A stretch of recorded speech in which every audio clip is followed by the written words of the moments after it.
सृष्टि के आरंभ से ही भगवान विष्णु पालन करता, भगवान शिव संहार करता और ब्रह्मा जी सृष्टि के रचिता माने जाते हैं। लेकिन इन तीनों की भी असली शक्ति माँ आदिशक्ति हैं। उन्हीं के अंश से संपूर्ण ब्रह्मांड चल रहा है। माँ अम्बे को ही दुर्गा, भवानी, जगदम्बा, कात्यायनी और पार्वती कहा जाता है। एक असुर था महिषासुर।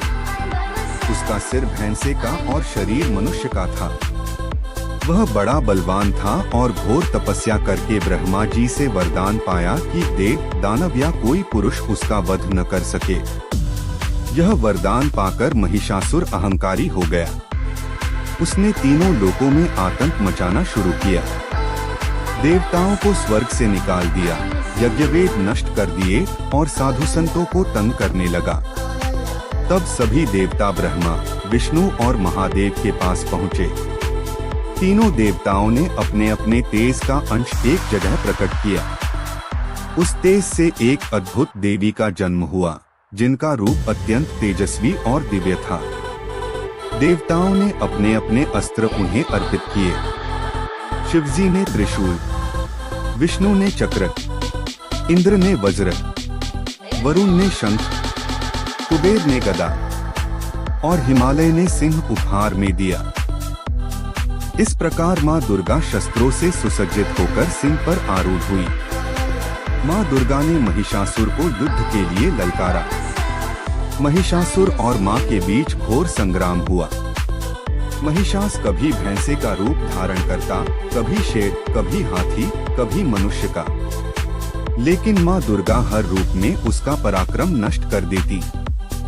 युद्ध 9 दिन और 9 रात चला।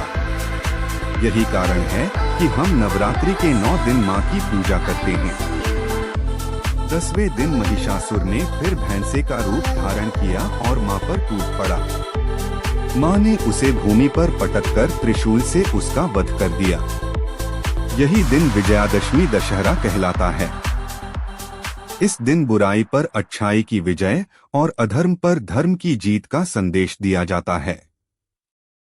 माँ दुर्गा ने देवताओं और सभी प्राणियों से कहा, जब भी धर्म पर संकट आएगा, जब भी दुष्ट बढ़ेंगे और सज्जनों को सताएंगे, तब मैं अनेक रूपों में जन्म लेकर धर्म की रक्षा करूंगी। माँ अम्बे की उपासना से भय दूर होता है। भक्त को बल, बुद्धि, धन और सुख की प्राप्ति होती है। नवरात्रि में 9 रूपों की पूजा करके साधक को जीवन में सफलता मिलती है। शक्ति की आराधना से नकारात्मकता दूर होकर सकारात्मक ऊर्जा का वास होता है। इस प्रकार माँ अम्बे ने महिषासुर का संहार कर देवताओं को पुनः स्वर्ग का अधिकार दिलाया और संसार में शांति स्थापित की। आज भी माँ अम्बे की कथा सुनकर भक्तों के मन में साहस, श्रद्धा और विश्वास उत्पन्न होता है। जय माँ अम्बे।